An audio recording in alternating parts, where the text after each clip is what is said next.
Buenas noches, chicos.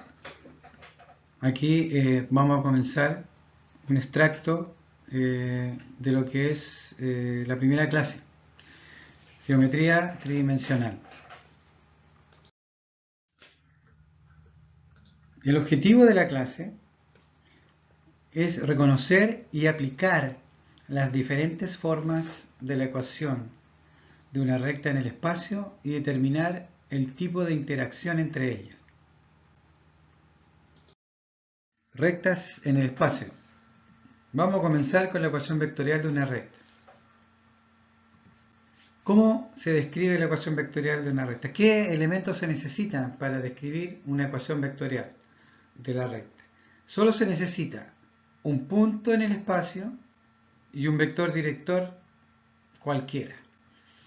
Entonces la recta que pasa por el punto P sub 0 en la dirección del vector S es el conjunto de puntos P de X, Y, Z igual a P sub 0 más T veces S para todo T en lo real. ¿Qué quiere decir esto? Esto quiere decir lo siguiente.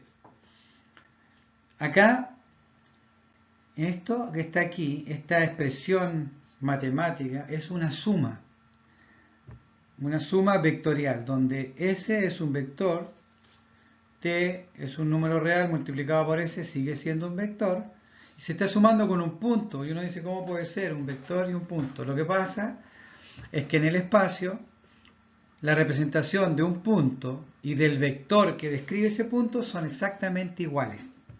Y se describe el vector como se describe el punto final de ese vector. Por ejemplo, el vector R0 es el que debería ir aquí exactamente. Entonces, la recta que pasa por el punto P sub 0 en la dirección de S va a ser la suma de R sub 0 más un múltiplo de S. Por ejemplo, si queremos encontrar un punto X, Y, Z en esta recta, que sea R sub 0, en este caso P sub 0, más una vez S, o sea con T igual a 1, simplemente sería tomar este vector R0 y sumarle S. Recuerden que la suma se superpone así.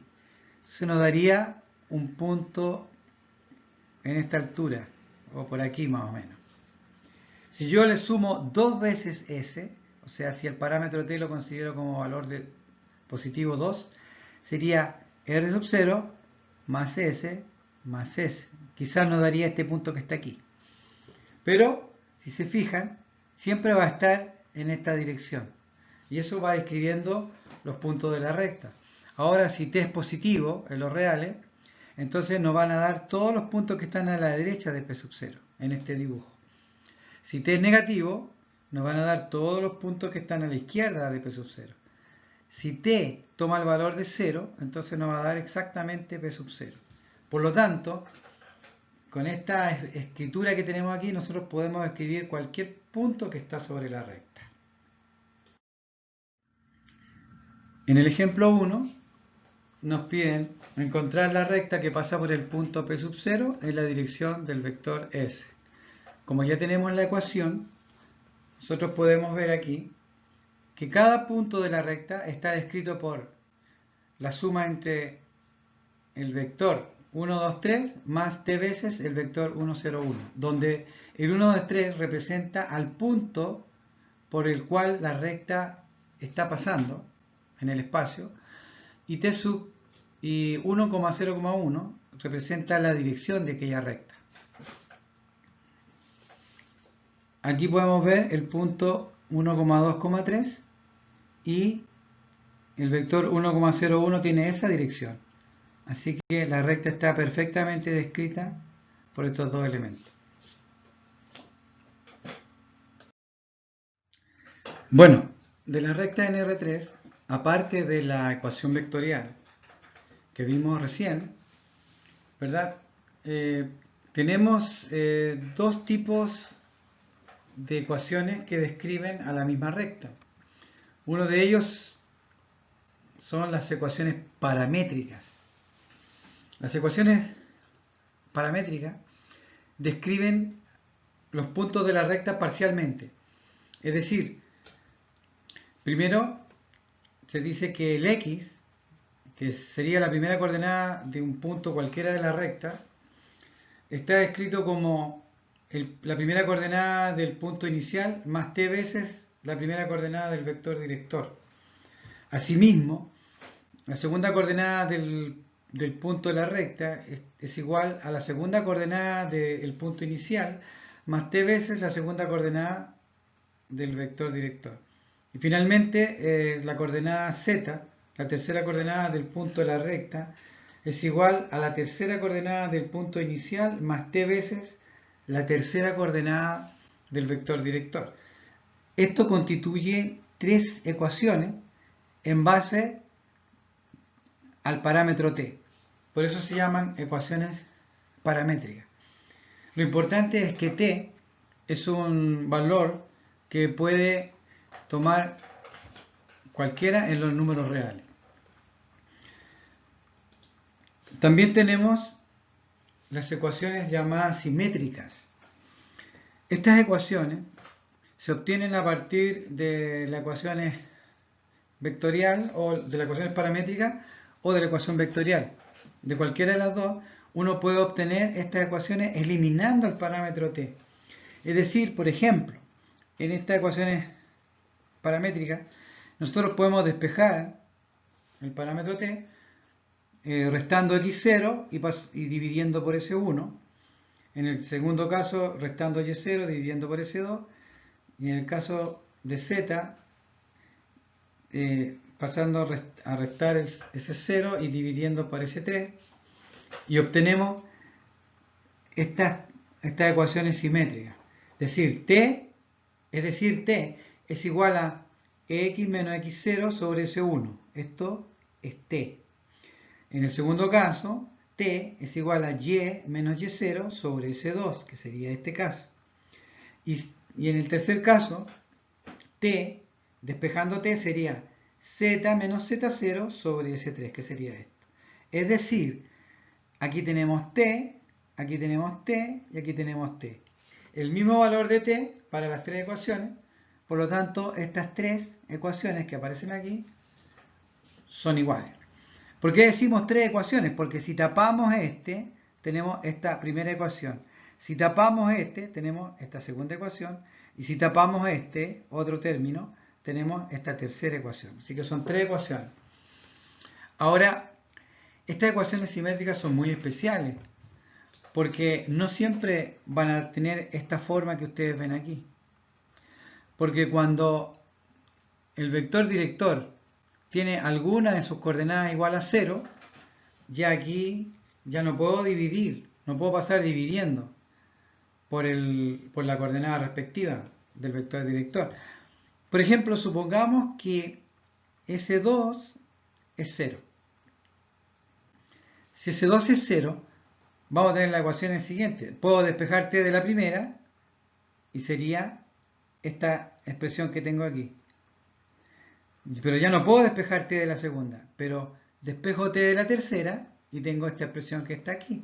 Por lo tanto, esta es igual a t y esta es igual a t. Por lo tanto, tengo estas dos, tengo una ecuación solamente. Esta parte de aquí igual a esta. Y esta no la puedo escribir.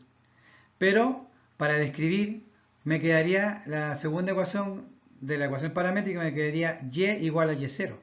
Porque C2 recuerden que es 0. Por lo tanto, tendría esta ecuación de aquí igual a esta ecuación de acá, y la otra sería que y igual a y0. Se pone al lado y igual a y0. Así que hay que tener mucho cuidado con eso y para poder resolver los ejercicios que le planteé. Bueno, ahora nos falta establecer cuáles son los diferentes tipos de rectas o las diferentes relaciones entre ellas que podemos considerar. Partiendo por las rectas paralelas, van a ser paralelas si y solo si sus vectores directores son paralelos. Es decir, aquí tenemos dos rectas, la recta F y la recta P. Cada una tiene un vector director uno puede encontrar un vector director que la represente para la f y para la recta p. Pero cualquier vector director que tomemos para f o para p siempre van a ser paralelos. Entonces, la recta no le queda otra cosa que ser paralela. También tenemos las rectas perpendiculares. Van a ser perpendiculares si, solo si, sus vectores directores lo son. Acá, si ustedes se fijan, dice ortogonales. Ortogonales es un concepto de perpendicularidad que es más amplio. Y que si son ortogonales, son perpendiculares. Eso es para los espacios euclidianos, en donde uno puede considerar la perpendicularidad. Recuerden que son perpendiculares, estamos en el plano, así que los vectores forman un ángulo de 90 grados. Pero si estamos hablando de vectores funcionales, por ejemplo, dos funciones también se consideran vectores que pertenecen a un espacio vectorial de funciones. Ya no se puede decir perpendiculares, ahí se dice ortogonales. Entonces, en álgebra lineal, ustedes van a estudiar el concepto de ortogonalidad y van a poder ampliar más sus conocimientos. En este caso, también le podemos decir ortogonales, pero nos referimos a la perpendicularidad. También aquí, bueno, aquí se muestra que el ángulo entre los vectores, digamos, es 90 grados. También yo puedo decir que un vector y otro son ortogonales si su producto interno es igual a 0. Entonces también eso se ve en álgebra lineal. Nosotros quizás el día lunes lo vamos a tratar y lo vamos a poder escribir mejor. También están las rectas alabeadas. Entonces dos rectas son alabeadas si no son coplanares. Quiere decir que son alabeadas si no pertenecen a un mismo plano.